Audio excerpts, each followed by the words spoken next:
wstawanie wczesne.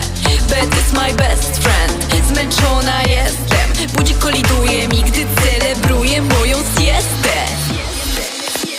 Cause I prefer my bed than everyone I met.